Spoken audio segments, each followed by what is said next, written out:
Hello guys, आपका हमारे परीक्षा बिंदु चैनल पर स्वागत है। तो आज की वीडियो ये अपनी संबंधित है किससे? इतिहास से। यहाँ पर हड़प्पा सभ्यता, वैदिक काल, संस्कृति, जैन धर्म और बौद्ध धर्म के बारे में क्वेश्चंस को हम डिस्कस करेंगे इस वीडियो के माध्यम से। प्राचीन काल में आर्यों के जीविकोपार्जन का मुख्य साधन क्या था? तो ये था कृषि। जो कृषि है ये आर्यों का एक मुख्य व्यवसाय था अपने जीवन को निर्वाह करने के लिए। तो जो आर्य हैं इनका मुख्य व्यवसाय क्या था? कृषि था। और भारत में जो आर्य हैं ये कहाँ से आए थे? तो ये मध्य एशिया से भारत के अंदर जो है आए थे। कौन? आर्य। उत्खनित प्रमाणों के अनुसार पशुपालन प्रारंभ कब हुआ था? तो ये हुआ था मध्य पाषाण काल के अंदर। किसका जो हमें प्रमाण मिला है? तो पशुपालन। पशुपालन ये प्रारंभ हुआ था मध्य पाषाण काल के अंदर। खाद्यान्नों की कृषि सर्वप्रथम प्रारंभ हुई थी, यानी कि कृषि का जो सर्वप्रथम है प्रारंभ ये कौन से काल में हुआ था? तो नवपाषाण काल में कृषि का प्रारंभ हुआ था। और नवपाषाण काल में ही और किसका विकास हुआ था? नवपाषाण काल में पहिए की भी जो है वो क्या हुई थी? तो पहिए की भी खोज कौन से काल में हुई थी? नवपाषाण काल में ही हुई थी। नवपाषाण कालीन गर्त निवासी के अवशेष कहाँ से मिले हैं? तो ये मिले हैं बुर्ज होम और गुफ कराल से। तो नवपाषाण कालीन गर्त निवासी जो अवशेष मिले हैं ये मिले हैं बुर्ज होम गुफर काल, जो कहाँ पर पड़ता है? जम्मू कश्मीर के श्रीनगर के अंदर है ये स्थल। सारे नवपाषाण कालीन स्थल हैं। और यहाँ से मानव कंकाल के साथ में कुत्ते के कंकाल के भी जो है वो क्या मिले हैं? साक्ष्य मिले हैं। कहाँ से? बुर्ज होम से। और विशिष्ट प्रकार के औजारों के भी साक्ष्य मिले हैं। विशिष्ट औजार जैसे पत्थर के चाकू हो गए, हड्डी के औजार बने हैं यहाँ पर। तो हड्डी से औजार बने, तो ये सारे जो हैं वो कौन से काल में मिले हैं? नवपाषाण काल में मिले हैं। राख का टीला नवपाषाण कालीन स्थल है जो कहाँ से संबंधित है? संगनकल्लू। तो संगनकल्लू के अंदर जो अपना राख का टीला है जो एक प्रकार का नवपाषाण कालिक स्थल है जो भारत के कर्नाटक राज्य में है। मानव के द्वारा सर्वप्रथम जो अनाज है वो यूज किया गया था वो कौन सा है? जो सर्वप्रथम मानव के द्वारा जो अनाज पहली बार यूज किया गया था वो था जो। वस्त्रों के लिए कपास की खेती का आरंभ सबसे पहले कहाँ पर हुआ था? तो ये हुआ था भारत में। तो भारत के द्वारा वस्त्रों के लिए यानी कि कपास से अपना क्या बनते हैं? सूती वस्त्र बनते हैं। तो इसका जो प्रारंभ है वो भारत के द्वारा जो है किया गया था। भारत में वह शिलालेख जहाँ से सर्वाधिक चित्र प्राप्त हुए हैं तो ये हुए हैं भीमबेटका से। भीमबेटका कहाँ पर है? मध्य प्रदेश के अंदर है। तो यहाँ से भारत में सबसे ज़्यादा जो है वो चित्र प्राप्त हुए हैं। दधेरी एक परवर्ती हड़प्पीय पुरातत्व स्थल है जो भारत के किस राज्य में है? पंजाब राज्य के अंदर है। क्या? दधेरी एक परवर्ती हड़प्पीय पुरास्थल है जो भारत के पंजाब राज्य में है। गैरिक मर्दभांड पात्र का नामकरण हुआ था कहाँ पर? हस्तिनापुर में। हस्तिनापुर के अंदर जो है ये मिले थे अपने क्या? गैरिक मर्दभांड पात्र। और इनका जो नामकरण है ये हस्तिनापुर के अंदर हुआ था। भारत का वह स्थल जहां खुदाई से लौह धातु के प्रचलन के प्राचीनतम प्रमाण मिले थे तो ये मिले हैं अंतरजी खेड़ा। और अंतरजी खेड़ा है उत्तर प्रदेश के एटा में। और यहाँ से लौह धातु के जो है वो प्रचलन प्राचीनतम प्रमाण मिले हैं। ताम्र पाषाणिक स्थल नवदा टोली का उत्खनन किसके द्वारा किया गया था? तो ये किया गया था HD सांकलिया के द्वारा जो है इसका उत्खनन किया था। एक कब्र से 3 मानव कंकाल निकले हैं तो ये निकले हैं दमदमा। और ये पड़ता है उत्तर प्रदेश के प्रतापगढ़ जिले के अंदर है जहाँ से एक कब्र से 3 मानव के कंकाल मिले हैं। अब हम डिस्कस करते हैं सिंधु सभ्यता और उसकी संस्कृति के बारे में। सिंधु जो सभ्यता है ये अपना संबंधित है आग ऐतिहासिक युग, यानी कि जिसके लिखित प्रमाण तो हैं लेकिन उसको अभी तक पढ़ा नहीं जा सका, वो अपना किसमें होता है? आग ऐतिहासिक युग के अंदर काउंट होता है। और ये सभ्यता चली है अपनी 2500 ईस्वी पूर्व से 1750 ईस्वी पूर्व तक। सिंधु घाटी सभ्यता का जो उत्तरी स्थल है वो कौन सा है? मांडा। और मांडा कहाँ पर है? जम्मू कश्मीर के अंदर है। और ये कौन सी नदी के किनारे पर ये जो है वो था, तो ये था अपना चिनाब नदी के किनारे पर सिंधु घाटी सभ्यता है। और पूर्व में बात करें तो आलमगीर के अंदर जो है अपना पूर्व सिंधु घाटी सभ्यता जो है अपना पूर्व के अंदर है आलमगीरपुर। और ये कौन सी नदी के किनारे पर अपना हिंडन नदी के किनारे पर। और पश्चिमी पड़ता है पाकिस्तान के सूत कांगेडोर। और ये कौन सी नदी के किनारे पर पड़ता है, तो ये पड़ता है दासक नदी के किनारे पर। दासक नदी के किनारे पर पड़ता है अपना कौन सा स्थल, पश्चिमी हड़प्पा स्थल जो पाकिस्तान के अंदर है सूत कांगेडोर। और इसका जो दक्षिणतम स्थल है सिंधु घाटी सभ्यता का वो है अपना कौन सा, दैमाबाद। और दैमाबाद कहाँ पर है, महाराष्ट्र में। और कौन सी नदी के किनारे पर जो दैमाबाद है, तो ये है परवरा नदी के किनारे पर है क्या, दैमाबाद। तो भारत के अंदर जो सिंधु घाटी सभ्यता के जो स्थल हैं वो अपना जो उत्तरी स्थल है वो तो कौन सा होगा, मांडा जो चेनाब नदी के किनारे पर है जम्मू कश्मीर में। और पूर्वी होगा अपना कौन सा, आलमगीरपुर जो हिंडन नदी के किनारे पर है। और दक्षिणतम कौन सा होगा, दैमाबाद महाराष्ट्र में परवरा नदी के किनारे पर। और पश्चिमतम कौन सा होगा, सूत कांगेडोर जो अपना कहाँ पर है, पाकिस्तान के अंदर है। और इस समय पर जो मुद्राओं का निर्माण किया जाता था उसका किसका प्रयोग किया जाता था निर्माण करने के लिए, सैल खड़ी का। तो सैल खड़ी का प्रयोग किया जाता था मुद्राओं के निर्माण करने के लिए। और सिंधु घाटी जो सभ्यता है इसकी जो लिपि है वो कैसी है, भाव चित्रात्मक लिपि है, यानी कि इसकी लिपि को अभी तक पढ़ा नहीं जा सका। ठीक है। शाब्दिक अर्थ क्या होगा सिंधु घाटी सभ्यता का, आपने एक स्थल है अपना मोहनजोदड़ो। मोहनजोदड़ो ये अपना जो है वो कैसा किला है, तो इसको बोला जाता है मर्तकों का टीला। पुरातात्विक खुदाई ये किसके द्वारा की गई थी, सर जॉन मार्शल के द्वारा जो है वो खुदाई की गई थी। और कौन सी सभ्यता भी कहा जाता है इसको, सिंधु घाटी सभ्यता को कांस्य युगीन और नगरीय सभ्यता। कांस्य युगीन क्यों, क्योंकि कांस्य का यूज हो चुका था, कांस्य युगीन सभ्यता थी। और कांस्य आपको पता है किससे बनता है, अपना तांबे और टिन का मिक्सचर को हम क्या बोलते हैं, कांस्य बोलते हैं। ठीक है। तो ये कैसी सभ्यता थी, कांस्य युगीन सभ्यता थी। और ये जो इसका स्वरूप है वो कैसा है, त्रिभुजाकार स्वरूप में है कौन सी सभ्यता, सिंधु घाटी सभ्यता। अच्छा, जो सिंधु घाटी सभ्यता है अगर आपसे पूछें ये किसके समकालीन जो थी, ये यानी कि कौन कौन सी सभ्यताएं थी उसके दौरान जो है ये थी, तो एक आपने सुनी होगी चीन की सभ्यता। चीन की सभ्यता ये इसके समकालीन थी, सिंधु घाटी सभ्यता के समकालीन। और चीन की सभ्यता अपनी किस नदी के किनारे पर फैली हुई थी, हांग हो नदी के किनारे पर। हांग हो नदी जो कहाँ पर पड़ती है, चाइना के अंदर पड़ती है। और सेकंड कौन सी थी अपनी, मिस्र की सभ्यता। और मिस्र की सभ्यता ये भी समकालीन थी किसकी, सिंधु घाटी सभ्यता की। और ये कौन सी नदी के किनारे पर थी, ये नील नदी के किनारे पर जो है सभ्यता थी। और एक सभ्यता थी कौन सी, मेसोपोटामिया की सभ्यता। मेसोपोटामिया की सभ्यता इसके समकालीन भी थी कौन सी सभ्यता, अपनी सिंधु घाटी सभ्यता। और जो मेसोपोटामिया सभ्यता थी ये कौन सी नदी के किनारे पर ये फैली थी, तो दजला और फैरात, दजला और फैरात नदी के किनारे पर मेसोपोटामिया की सभ्यता जो है वो फैली थी। यानी कि जो सिंधु घाटी सभ्यता है इसके समकालीन चीन की सभ्यता चल रही थी हांगहो नदी पर, मिस्र की सभ्यता चल रही थी नील नदी के किनारे पर, और मेसोपोटामिया की सभ्यता चल रही थी दजला और फैरात नदी के किनारे पर। और सिंधु घाटी जो अपना सिंधु सभ्यता थी ये भी अपना सिंधु नदी के ऊपर चल रही थी, इसीलिए इसका नाम क्या पड़ा है, सिंधु सभ्यता। आप सोच रहे होंगे कि जो सारी अपनी नदियों के किनारे पर ही क्यों बसी हुई है सभ्यताएं, क्योंकि जो मनुष्य का सबसे प्रमुख जीवन के लिए निर्वाह के लिए अपना माना जाता है वो क्या माना जाता है, अपना जल ही माना जाता है। तो जहाँ पर अपना नदी वगैरह होती थी वहाँ पर ही लोग जो हैं ज़्यादातर रहना पसंद करते थे क्योंकि अपना पानी की पूर्ति वहाँ से हो जाती थी। तो सिंधु घाटी सभ्यता के लिए जो पहली बार प्रयास किया गया था वो किसके द्वारा किया गया था, जॉन मार्शल के द्वारा जो है इसका प्रयास किया गया था। और इसकी जो डेट मानी गई है सिंधु घाटी सभ्यता के लिए वो कितनी मानी है, 2500 बीसी से लेकर और 1750 बीसी तक सिंधु घाटी सभ्यता जो है वो मानी गई है। और सबसे पहले प्रयास किया था किसके द्वारा, जॉन मार्शल के द्वारा जो है वो प्रयास किया गया था। और भारत में अगर आपसे पूछें कि भारतीय पुरातत्व का जनक किसको कहा जाता है, तो वो कहा जाता है कनिंघम को।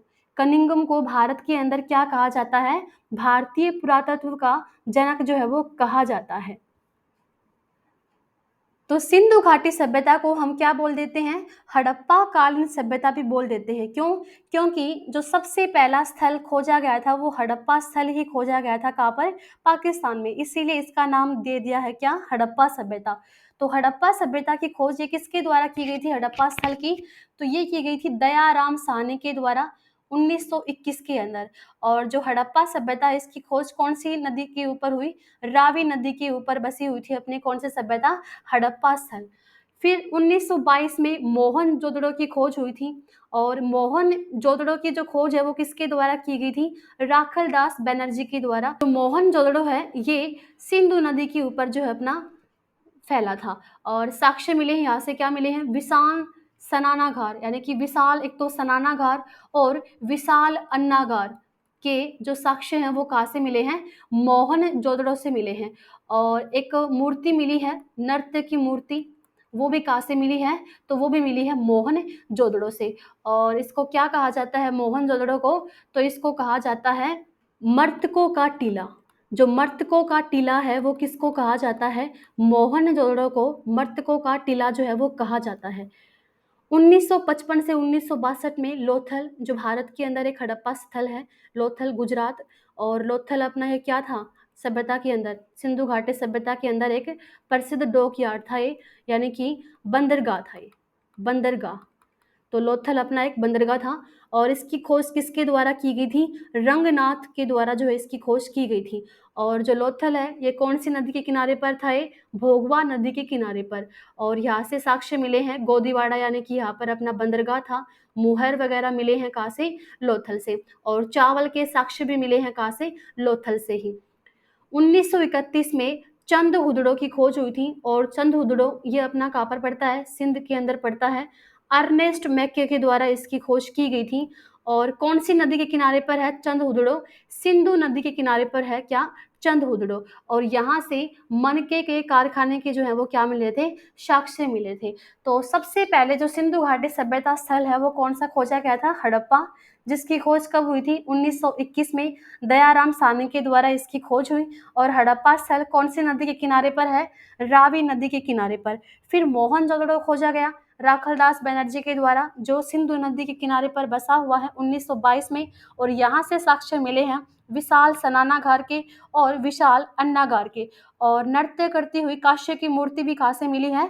मोहनजोदड़ो से ही मिली है। और इसको क्या कहा जाता है? मर्तकों का टीला भी कहा जाता है। 1953-60 में कालीबंगा की खोज हुई। कालीबंगा भी अपना हड़प्पा स्थल है जो कहाँ पर है? राजस्थान के अंदर है। और अमलानंद घोष के द्वारा जो है वो इसकी खोज की गई थी। और जो कालीबंगा है वो कौन सी नदी के किनारे पर बसा है? घग्गर नदी के किनारे पर। और यहाँ से किसके साक्ष्य मिले हैं? तो यहाँ से साक्ष्य मिले हैं टूटी चूड़ियों के साक्ष्य मिले हैं यहाँ पर। और जुते हुए खेत, यहाँ से साक्ष्य जो है वो मिले हैं। राखी घड़ी, ये नोट कर लेना, ये भारत के अंदर सबसे बड़ा हड़प्पा स्थल है। सबसे बड़ा सिंधु घाटी सभ्यता का जो सबसे बड़ा स्थल है वो कौन सा है? राखी गढ़ी, जो कहाँ पर है? हिसार के अंदर, हरियाणा के हिसार में है। और इसकी जो खोज है वो किसके द्वारा की गई थी? सूरजभान के द्वारा इसकी खोज की गई थी। और राखी गढ़ी के अंदर ही अंतर्राष्ट्रीय सबसे बड़ा जो अपना संग्रहालय बन रहा है सिंधु घाटी सभ्यता का। तो सिंधु घाटी सभ्यता का सबसे बड़ा जो संग्रहालय है वो कहाँ पर बनाया जा रहा है? राखी गढ़ी के अंदर जो है इसका निर्माण किया जा रहा है। और यहाँ से साक्ष्य मिले हैं, ताम्र उपकरण जो है यहाँ से मिले हैं। 1935 ईस्वी में कोट दीजी, जो पाकिस्तान के अंदर ये जगह है, और इसकी खोज की गई थी दूरिये व फजल के द्वारा। और जो कोट दीजी स्थल है, हड़प्पा स्थल है, ये कौन सी नदी के किनारे पर है? सिंधु नदी के किनारे पर है। और यहाँ से साक्ष्य मिले हैं, कच्ची ईंटों के जो है वो साक्ष्य मिले हैं। तो कालीबंगा ये अपना कहाँ पर है? राजस्थान के अंदर है। राखी गढ़ी ये कहाँ पर है? हिसार के अंदर है। अच्छा, अगर आपसे पूछें सिंधु घाटी सभ्यता का सबसे प्राचीन नगर कौन सा है, तो वो है भिरडाना। और भिरडाना कहाँ पर पड़ता है? हरियाणा के अंदर है। हरियाणा के अंदर है भिरडाना। ये सबसे प्राचीन जो है अपना नगर है सिंधु घाटी सभ्यता का। और मैंने आकार कैसे बताया है आपको? त्रिभुजा आकार में थी अपनी सिंधु घाटी सभ्यता। और आपसे पूछे कैसी सभ्यता थी, समाज कैसा था यहाँ पर, तो वो था मात्र सतात्मक। मात्र सतात्मक जो था यहाँ पर क्या था, मात्र सतात्मक यहाँ पर समाज था। जो सिंधु घाटी सभ्यता के लोग हैं वो किसकी पूजा किया करते थे, यानी कि वर्शिप किसकी किया करते थे वो, तो या पशुपति की, पशुपतिनाथ की ये पूजा करते थे।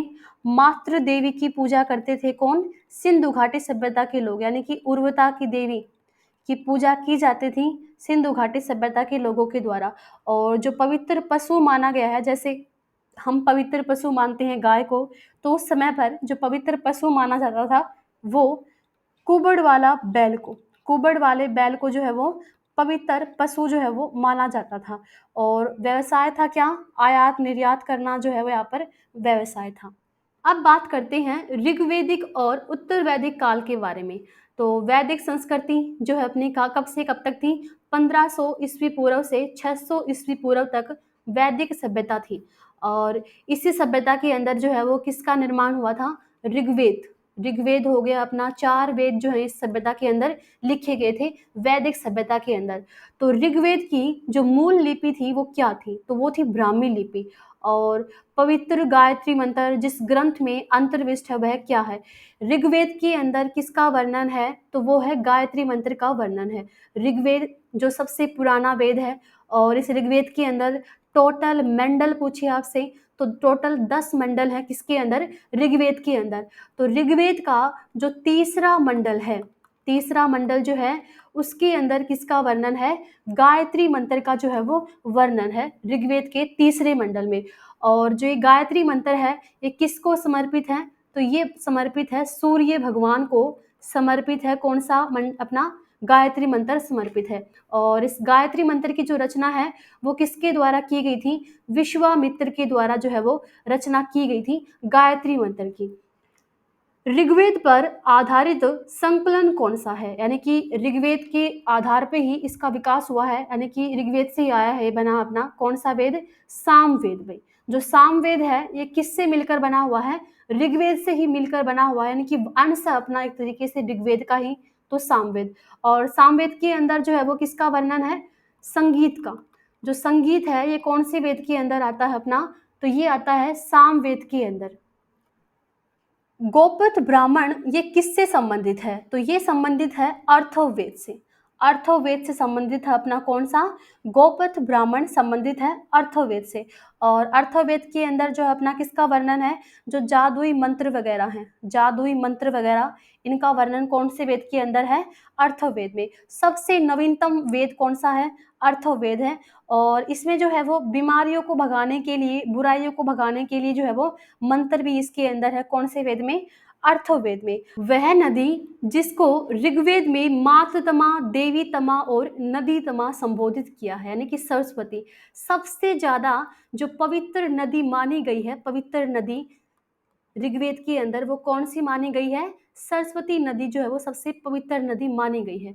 और सबसे ज्यादा वर्णन कौन सी नदी का हुआ है ऋग्वेद के अंदर, तो सिंधु नदी का सबसे ज्यादा वर्णन किया गया है, किसमें, ऋग्वेद में। और ऋग्वेद के अंदर यमुना नदी का कितनी बार वर्णन किया गया है, 3 बार जो है वो यमुना नदी का वर्णन किया गया है। और अगर आपसे पूछे ऋग्वेद के अंदर टोटल सूक्त कितने हैं, यानी कि भजन कितने हैं, मंत्र कितने हैं, तो टोटल 1028 ये सूक्त हैं किसके अंदर, ऋग्वेद के अंदर। और टोटल मंडल कितने बताए हैं मैंने आपको, टोटल 10 मंडल हैं किसके अंदर, ऋग्वेद के अंदर। ऋग्वैदिक और उत्तर वैदिक काल, मनुस्मृति मुख्यतः संबंधित है, तो ये है समाज व्यवस्था से, जो है वो क्या है, मनुस्मृति जो है वो संबंधित है समाज व्यवस्था से। और जो मनुस्मृति है इसको किसके द्वारा लिखा गया था, राजा मनु के द्वारा जो इसको लिखा गया था, जो समाज व्यवस्था के ऊपर आधारित है। क्लासिकीय संस्कृत में आर्य शब्द का अर्थ क्या होता है, तो क्लासिकीय संस्कृत में जो आर्य शब्द है इसका अर्थ होता है एक उत्तम व्यक्ति, एक श्रेष्ठ व्यक्ति जो है, इसका आर्य शब्द का अर्थ होता है। सर्वाधिक ऋग्वेदिक सूक्त किसको समर्पित है, यानी कि ऋग्वेद के अंदर जो है वो अपना सर्वाधिक किसको ज्यादा इंपॉर्टेंस दी गई है, कौन से भगवान को, तो इंद्र भगवान को जो है, यानी कि इनसे संबंधित सबसे ज्यादा मंत्र हैं, सूक्त हैं ऋग्वेद के अंदर इंद्र भगवान से संबंधित। 4 वेद हैं अपने कौन-कौन से? ऋग्वेद है और अपना यजुर्वेद है, सामवेद है और अर्थवेद है। अर्थवेद जिसके अंदर जादू टोनों की बात कही गई है, मंत्र है यहाँ पर। सामवेद में संगीत से बात है और यजुर्वेद के अंदर जो है वो किससे संबंधित है? यजुर्वेद यज्ञ वगैरह करने से, हवन वगैरह करने के लिए है। यज्ञ का जो प्रार्थना की जो पुस्तक है, जैसे अपना कर्म कांड हो गया, ये सारी बातें अपना किसके अंदर आती हैं? यजुर्वेद के अंदर आती हैं। और एक ऐसा वेद जो गद्य और पद्य दोनों के अंदर लिखा गया है, वो भी कौन-सा है? यजुर्वेद है। ऋग्वेद आपको पता ही है, सबसे बड़ा वेद है, सबसे प्राचीन वेद है और इसके अंदर जो है वो 1028 अपने क्या हैं? सूक्त हैं, भजन हैं और 1028 में जो सूक्त है, इसमें सबसे ज़्यादा जो वर्णन है वो किसके लिए है? इंद्र भगवान के लिए है। ऋग्वेद में कुल कितने मंडल और सूक्त हैं? तो ऋग्वेद में 10 मंडल हैं और 1028 मंत्र हैं। उपनिषद काल के राजा अश्वपति, यानी कि उपनिषद काल के अंदर एक राजा थे अश्वपति, यानी कि जो अश्वों का राजा था, इसीलिए इनका नाम पड़ा अश्वपति। किस स्थान के शासक थे? तो ये थे कैकेयी के। कैकेयी के स्थान के शासक थे कौन? राजा अश्वपति। ये कैकेयी वही है जहाँ से कैकेयी कैकेयी जो किसकी पत्नी थी? राजा दशरथ की पत्नी थी। उसी का ही ये शहर है, उसी का ये गांव है और उसी का साम्राज्य के जो मालिक थे वो कौन थे? यानी कि राजकुमार थे कौन? अश्वपति। तो उसी की पुत्री थी कौन? कैकेयी, जो दशरथ की पत्नी थी। ऋग्वेद काल में जनता का विश्वास किसमें था? तो ऋग्वेद काल के अंदर जनता का विश्वास था बलि और कर्मकांड के अंदर जो है वो सबसे ज़्यादा विश्वास करते थे। ठीक है, बलि के अंदर विश्वास करते थे, कर्मकांड यानी कि हवन पूजन वगैरह इनके अंदर जो अपनी परंपराएं हैं, रीतियां हैं, इन परंपरा और रीतियों को ज़्यादा मानते थे, तो उसको कर्मकांड बोला जाता है। तो इनको विश्वास करते थे ऋग्वेद काल में लोग। गायत्री मंत्र की रचना जो किसके द्वारा की गई है? विश्वामित्र के द्वारा की गई है और गायत्री मंत्र ये ऋग्वेद के कौन से मंडल में आता है? तो ऋग्वेद के तीसरे मंडल में किसका वर्णन है? गायत्री मंत्र का जो है वो वर्णन है, जो सूर्य भगवान को समर्पित है। अब डिस्कस करते हैं जैन धर्म के बारे में। तो महावीर जैन जैन धर्म के क्या थे? संस्थापक थे। तो महावीर स्वामी का जो जन्म है वो कहाँ पर हुआ था? 540 ईसा पूर्व में वैशाली, और वैशाली के कुंडग्राम बिहार के अंदर जो है इनका जन्म हुआ था। और महावीर स्वामी का बचपन का नाम क्या था? वर्धमान महावीर इनका बचपन का नाम था। इनकी पत्नी का नाम था यशोदा और माता का नाम था त्रिशला और इनकी पुत्री थी प्रिय दर्शना। और इनको जो निर्वाण की प्राप्ति है तो वो हुई थी कहाँ पर? पावापुरी। और पावापुरी कहाँ पर पड़ता है? राजगृह के अंदर। 72 वर्ष की आयु में जो है इनको निर्वाह की यानी कि निर्वाण की जो है वो क्या हुई थी? प्राप्ति हुई थी। जो महावीर स्वामी है इन्होंने गृह त्याग कितनी वर्ष की आयु में किया था? तो 30 वर्ष की आयु के अंदर जो है इन्होंने गृह त्याग किया। और कितने वर्षों के बाद में जो है इनको ज्ञान प्राप्त हुआ था फिर? तो इनको 12 वर्षों के बाद में, यानी कि जब इन्होंने 42 वर्ष की उम्र को प्राप्त किया था तब जाके इनको क्या हुआ था भाई? ज्ञान प्राप्त हुआ था। और अगर आपसे पूछे ना कि जैन धर्म के वास्तविक संस्थापक कौन थे, तो वास्तविक संस्थापक कौन करोगे आप? महावीर स्वामी। और जैन धर्म के संस्थापक कौन थे, तो वो कौन करोगे आप? ऋषभ देव। तो जैन धर्म की स्थापना की गई थी ऋषभ देव के द्वारा, लेकिन वास्तविक संस्थापक ये किसको कहा जाता है? महावीर जैन को जो है वास्तविक संस्थापक कहा जाता है। तीर्थंकर शब्द ये किससे संबंधित है? अपना जैन धर्म से ही है। और जैन धर्म में कितने तीर्थंकर हुए हैं? 24 तीर्थंकर ये अपना किस धर्म में हुए हैं? जैन धर्म में। त्रिरत्न सिद्धांत दिया गया था किसके अंदर? जैन धर्म के अंदर। सम्यक दर्शन, सम्यक आचरण और सम्यक ज्ञान, ये अपना जैन धर्म से संबंधित है। जैन तीर्थंकरों के क्रम में अंतिम कौन था? महावीर स्वामी थे, जो 24वें तीर्थंकर थे। कौन? महावीर स्वामी। तो महावीर स्वामी का जन्म कहाँ पर हुआ था? वैशाली के अंदर इनका जो है वो क्या हुआ था भाई? जन्म हुआ था। जैन धर्म के जो 22वें तीर्थंकर थे वो कौन थे? तो 22वें तीर्थंकर थे अरिष्ट नेमि। अरिष्ट नेमि ये जैन धर्म के 22वें तीर्थंकर थे। और 23वें जो कौन थे वो कौन थे? तो 23वें थे पार्श्वनाथ। पार्श्वनाथ ये 23वें तीर्थंकर थे जैन धर्म के। और 22वें कौन थे? अरिष्ट नेमि ये 22वें तीर्थंकर थे। यापनीय जो संप्रदाय था ये जैन धर्म से संबंधित था। प्रारंभिक जैन साहित्य ये किस भाषा में लिखे गए थे? अर्धमागधी भाषा के अंदर जो है वो प्रारंभिक जैन साहित्य को लिखा गया था। जैन संप्रदाय में प्रथम विभाजन के पश्चात निर्मित श्वेतांबर संप्रदाय के संस्थापक कौन थे? स्थूलभद्र। जो जैन धर्म है ये दो भागों में बट गया था। एक तो बटा था ये श्वेतांबर और एक दिगंबर के अंदर बटा था। और जो श्वेतांबर संप्रदाय था इसके संस्थापक कौन थे? स्थूलभद्र थे। कौन थे? स्थूलभद्र। और अगर आपसे पूछे दिगंबर के कौन थे? दिगंबर संप्रदाय के जो थे वो कौन थे? तो वो थे भद्रबाहु। भद्रबाहु ये थे दिगंबर से संबंधित। और स्थूलभद्र थे ये किससे संबंधित थे? ये श्वेतांबर संप्रदाय से जो है वो संबंधित थे। जैन संगतियां हुई हैं दो। प्रथम संगति जो है ये अपनी हुई थी 300 ईसा पूर्व, या फिर आपको ऑप्शन में मिलेगा 298 ईसा पूर्व। और ये हुई थी कहाँ पर? पाटलिपुत्र के अंदर। और इसका जो अध्यक्षता है वो किसके द्वारा की गई थी? स्थूलभद्र के द्वारा इसकी अध्यक्षता की गई थी। द्वितीय जैन संगति ये हुई थी 512 ईस्वी में वल्लभी गुजरात के अंदर। क्षमा श्रवण की अध्यक्षता में दूसरी जैन संगति हुई थी कहाँ पर? वल्लभी गुजरात के अंदर। तो पहली हुई थी पाटलिपुत्र में जैन संगति और दूसरी हुई थी वल्लभी गुजरात में। अच्छा, महावीर स्वामी जो हैं इनके जन्म से संबंधित कौन सा प्रतीक माना जाता है? तो महावीर स्वामी के जन्म से संबंधित प्रतीक माना जाता है सिंह। पार्श्वनाथ के लिए जो प्रतीक है वो कौन सा माना जाता है? तो वो है सर्प। ये पार्श्वनाथ के लिए है प्रतीक जो अपना। और आदिनाथ के लिए कौन सा है? आदिनाथ के लिए कौन सा है? वृषभ जो है ये अपना आदिनाथ के लिए है। तो महावीर स्वामी के लिए जो प्रतीक है वो कौन सा होगा जन्म से संबंधित? तो वो होगा सिंह। बौद्ध धर्म देख लेते हैं एक बार। बौद्ध धर्म की स्थापना जो है वो किसके द्वारा की गई थी? गौतम बुद्ध के द्वारा जो है इसकी स्थापना की गई थी। और गौतम बुद्ध जिनका जन्म कहाँ पर हुआ था? लुम्बिनी नेपाल में इनका जन्म हुआ। 563 ईस्वी पूर्व के अंदर इनका जन्म हुआ था। इनके पिता का नाम था शुद्धोधन और माता का नाम क्या था? महामाया। और पत्नी थी इनकी क्या? यशोधरा। और पुत्र थे राहुल। और इनका जो सारथी था उसका नाम क्या था? चन्ना इसका सारथी था। और घोड़ा था इनका कंथक। जो महात्मा बुद्ध थे ये कौन से वंश से संबंधित थे? तो शाक्य वंश से।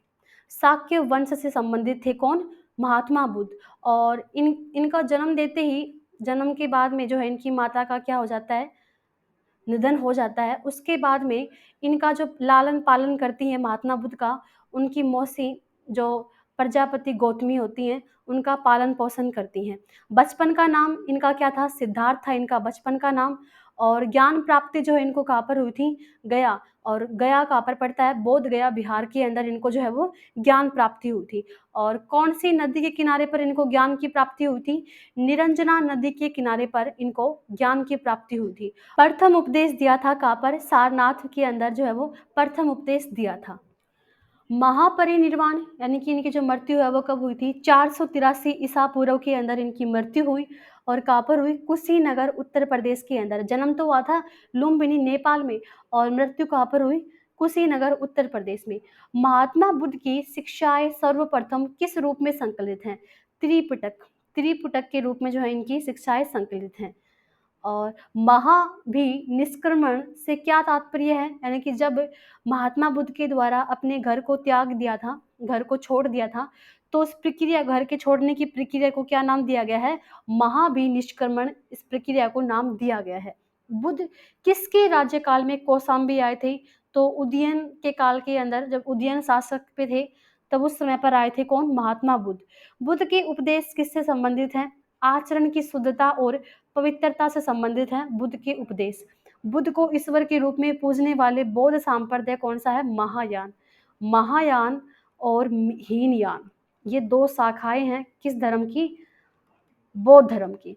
और महायान ये वो लोग हैं जो बुद्ध को ईश्वर के रूप में मानते हैं, उनको कहा जाता है महायान। बौद्धों की रामायण जिसको कहा जाता है बुद्ध चरित, इसके रचनाकार कौन थे? अश्वघोष। अश्वघोष के द्वारा बुद्ध चरित्र की जो है वो क्या की गई थी, रचना की गई थी। ये क्वेश्चन कई बार एग्जाम्स के अंदर पूछा गया है। बुद्ध चरित्र की रचना किसके द्वारा की गई है, अश्वघोष के द्वारा। और एक क्वेश्चन ये भी आया है, जातक कथाओं का संबंध किससे है, तो जातक कथा ये संबंधित हैं, बौद्ध धर्म से संबंधित हैं। बौद्ध संगति कौन कौन सी हुई है, तो अब तक 4 बौद्ध संगति हुई थी। जो पहली बौद्ध संगति है ये हुई थी कब, 483 ईसा पूर्व में, और कहाँ पर हुई, राजगृह में। और इसके जो अध्यक्ष थे वो कौन थे, महाकश्यप अध्यक्ष थे। और शासन किसका था, अजातशत्रु का। फिर दूसरी हुई 383 ईसा पूर्व में, वैशाली में हुई, साब कमीर के द्वारा जो है वो इसकी अध्यक्षता की गई थी, कालाशोक के शासन में हुई थी। तीसरी हुई बौद्ध संगति 250 ईसा पूर्व में, पाटलिपुत्र में, मोगलीपुत्र तीस के द्वारा इसकी अध्यक्षता की गई, अशोक के समय पर हुई थी।